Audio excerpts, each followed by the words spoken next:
চিনচিন করছে হায়, মন তোমায় কাছে চায়। বুক চিনচিন করছে হায়, মন তোমায় কাছে চায়। আমরা দুজন দুজনারই প্রেমের দুনিয়ায়, তুমি ছুঁয়ে দিলে হায়, আমার কি যে হয়ে যায়। আসসালামু আলাইকুম দর্শক, সবাই কেমন আছেন? দর্শক, চলে আসলাম একটা খুবই হট ভিডিও নিয়ে। বিশ্বাস করবেন না দর্শক, মিম আর বাপ্পির একজন ফ্যান হিসাবে আমি কিন্তু খুবই খুশি। মিমের প্রথম বিয়েতে যখন সানির সাথে বিয়ে হচ্ছিল, তখন লিপ কিসের মাধ্যমের মধ্যে একটা মিষ্টি ছিল, না তো ভিগে হট তেরে প্যাসা দিল মেরা লাগে ভিজা ये तन मेरा कभी मेरे साथ एक रात गुजार तुझे सुबह तक मैं करूँ प्यार।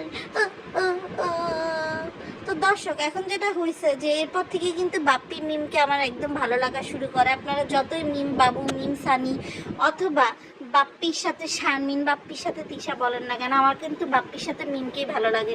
তো তেলই অনুষ্ঠানে দর্শক, বাপ্পি প্রথমে নাটক করে বলে যে আমি মিমকে হাত ধরে নিয়ে যাব। বাপ্পি আর মিম খুবই অ্যাডাল্ট একটা মেয়ে, তারপর একটা হেলদি একটা মহিলা।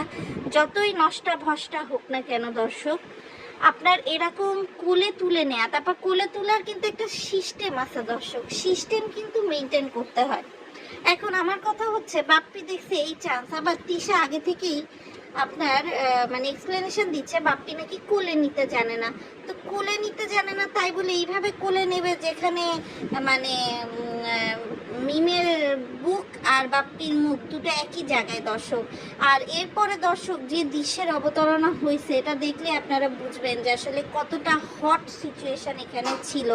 এবং বাপ্পি নিজেই স্বীকার করছে যে মিমকে কোলে নেওয়ার পরে এই যে মিমের বুকের ধাক্কায়, মিমের দুধের ধাক্কায়, এই মিল্ক ভিটা ফ্যাক্টরির ধাক্কায় বাপ্পি নাকি নিজের সেন্সে ছিল না, তার পা কাঁপছিল, সে মানে অন্যরকম হয়ে গিয়েছিল, সে নর্মাল সেন্সে ছিল না। তাহলে সে কখন, যখন একটা তার চরম উত্তেজনাকর মুহূর্তে দর্শক, সে যখন তার যে স্বপ্ন আকাঙ্ক্ষা সে এই মানে অনুষ্ঠানের রীতির মাধ্যমে চালাতে চাইছে, যখন সে আমি ইহাদিগকে পাইলাম অবশেষে, এরকম একটা সিচুয়েশনে বাপ্পি আসলে সেন্সলেস হয়েই গেছিল বলা চলে।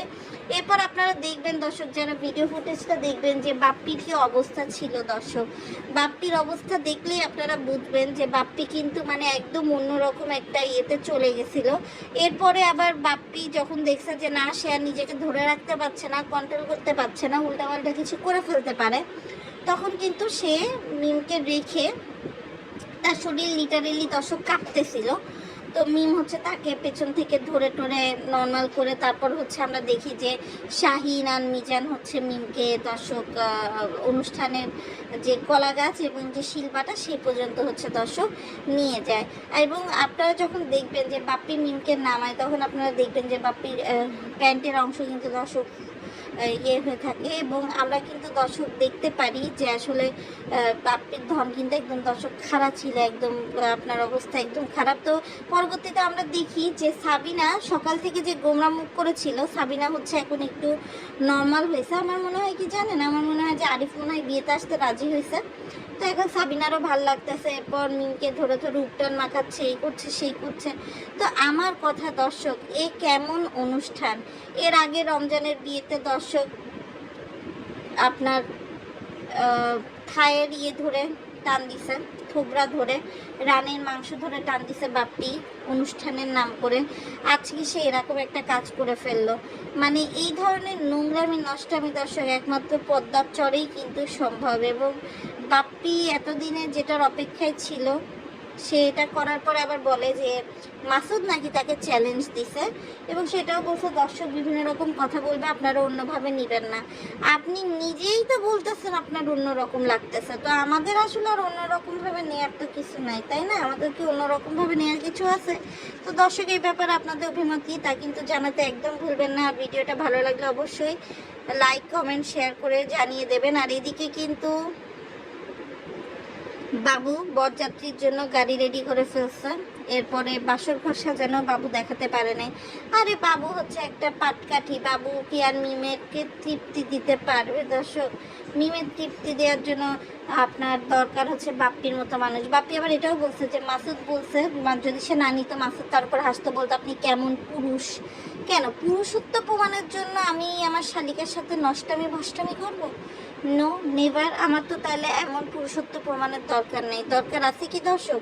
আপনাদের কাছে প্রশ্নটা ছুড়ে দিলাম। আর এই মিম আর এই সাবিনা আর এই তিশা, এদের এই নাচ গান শেষই হচ্ছে না। কই ওখানে তো শারমিন আছে, বড় ভাবি, খুকি আছে, ছোট ভাবি, কই এরা তো করো এরকম করতেছে না। আর এই যে আদুরি কয়দিন আগে সুইসাইড করলো পরীক্ষায় ফেল কইরা, এর বোন 2 দিন ধরে নাটক করলো, কি এমন হয়ে গেল? অথচ এর বোন হচ্ছে আদুরির চেয়েও বেশি চালুচি, সে নাচা গানা দিয়ে সে হচ্ছে আরেকটা তৈরি হইতেছে দর্শক। আর এদিকে কোথাও আবদিয়াকে দেখলাম না। আবদিয়া কিন্তু এই সময়টাতে ঘুমায় না, আর আবদিয়া কিন্তু খুবই চঞ্চল।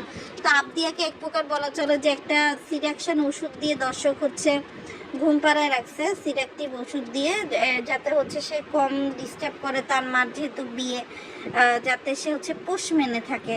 তো দর্শক এই হলো মোটামুটি পদ্মার চর থেকে অবস্থা। তো নেক্সট ভিডিওতে অবশ্যই মিম আর বাবুর বিয়ের অংশের ভিডিও নিয়ে আপনাদের সাথে চলে আসবো। ততক্ষণ পর্যন্ত আমাদের সাথেই থাকবেন। আজকের মতো ভিডিওটা এখানেই এন্ড করছি। আল্লাহ হাফেজ।